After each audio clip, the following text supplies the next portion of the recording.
Just like any other popular franchise, the Avatar series has an enormous fan following and a vast number of theories about its world. Some of them sound like complete nonsense, but others seem to be pretty accurate.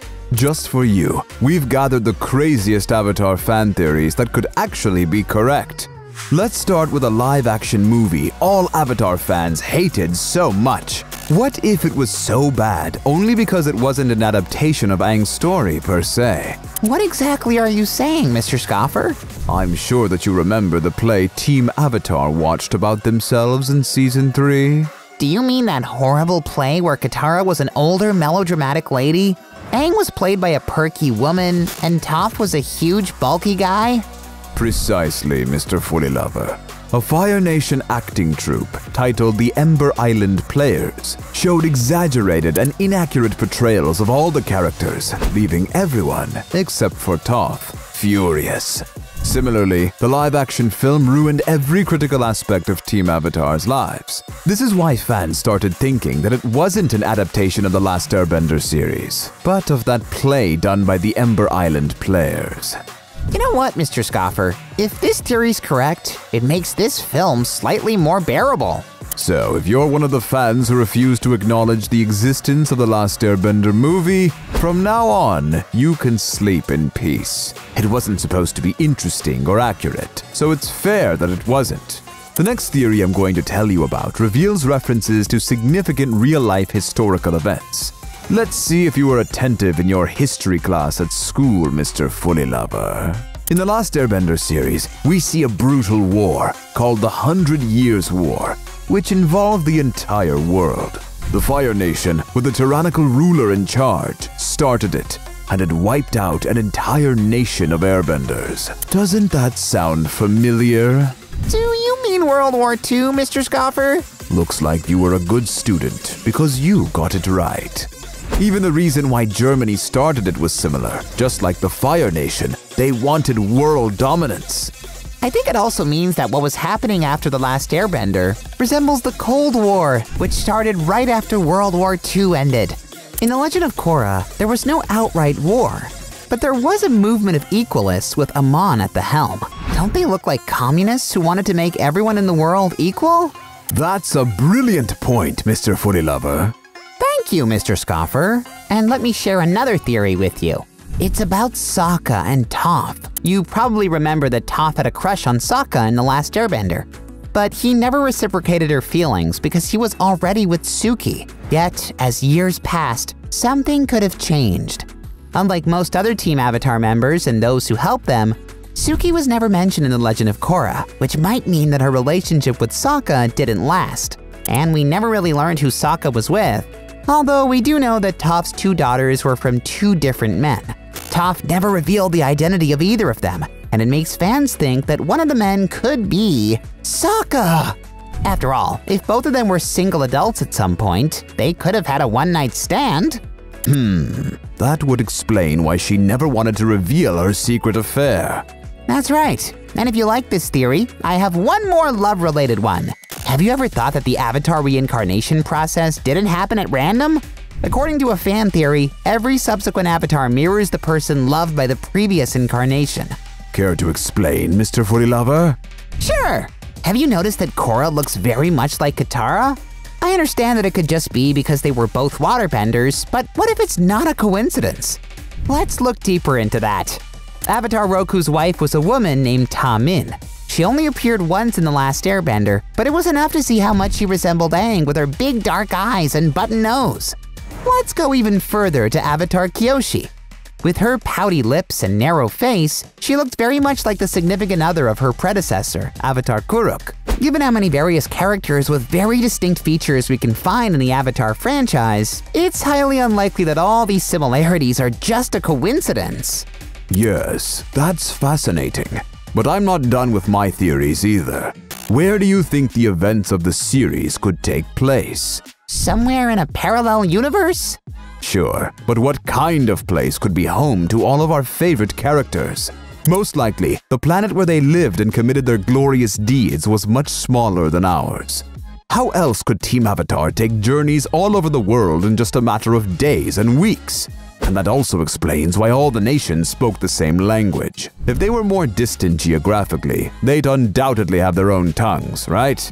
Besides, a smaller planet would also have less gravity, thus allowing its inhabitants, especially airbenders, to perform acrobatics and maneuver their elements so gracefully.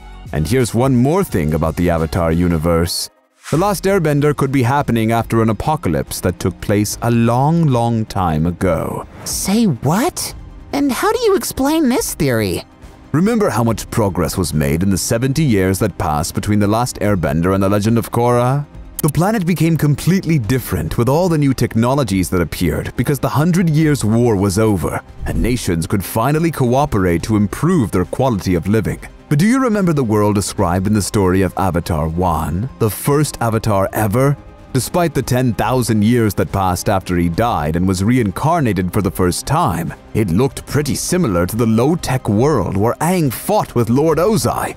During this period, humanity should have made significant improvements in technology and other spheres, and yet even their clothes and buildings looked very similar, as if little to no time had passed. So it's possible that sometime between Wan and Aang, something terrible happened, some kind of an apocalypse that forced humanity to start over.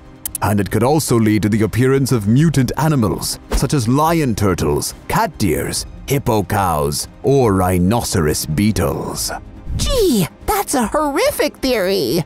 And I don't want to know what kind of apocalypse happened there if it's correct. Let me just proceed to another interesting point. You surely remember Zaheer, the main villain from Book 3 of The Legend of Korra. When he, along with many others, suddenly became an airbender, he turned out to be incredibly skillful in that art. And he did it really quickly.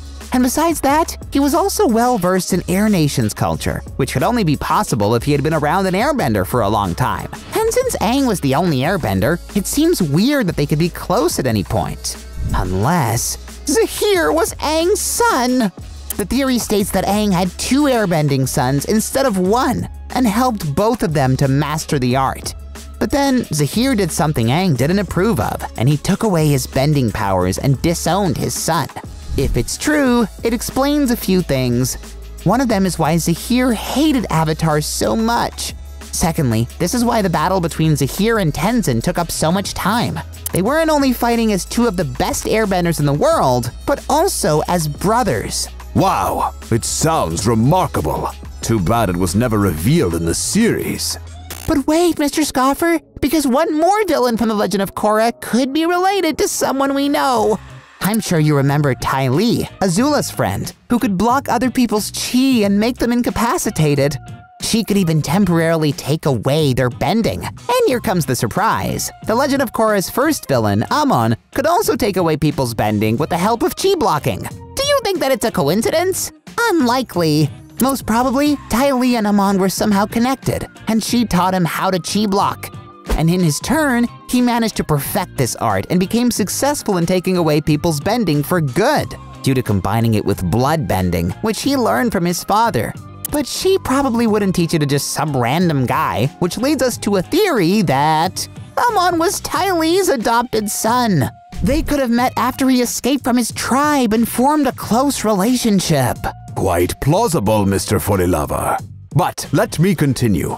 This one's about the fan-favorite character, Uncle Iroh. He was a very special man, but he might have been even more special than you think. Do you remember how he saw the spirit of Aang along with the spirit of Avatar Roku on Roku's dragon? Since we know that only avatars could contact the spirit world, it was weird that Iroh could see them, unless he had some kind of connection to the spirit world. What if, after Iroh's son perished in the battle, he went on a personal meditative journey that somehow brought him closer to the spirit world? And this connection probably helped Iroh to go on living there, after he left his physical body behind. After all, it's evident that not every human could settle down in the spirit world unless they were considered special there. That's a very nice explanation, Mr. Scoffer. And now, let me end our video with one more exciting theory. All Avatar fans certainly know the Cabbage merchant. He was hilariously trying to save his cabbages from different kinds of attacks. And it was nice to see him founding his company Cabbage Corp and living happily after the war ended. But have you ever asked yourself why it looked like he was omnipresent? He was somewhere nearby pretty much every time Aang got into a battle. And also, where did he continuously get the money to buy new carts of cabbage? This theory gives a perfect explanation. The guy was a member of the Order of the White Lotus, where Iroh, Piandao, Bumi, and some others were notable members.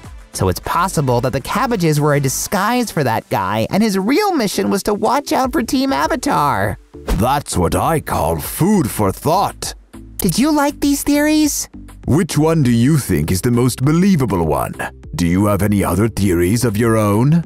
Share your thoughts in the comments, and don't forget to subscribe to Cartoon Junkies.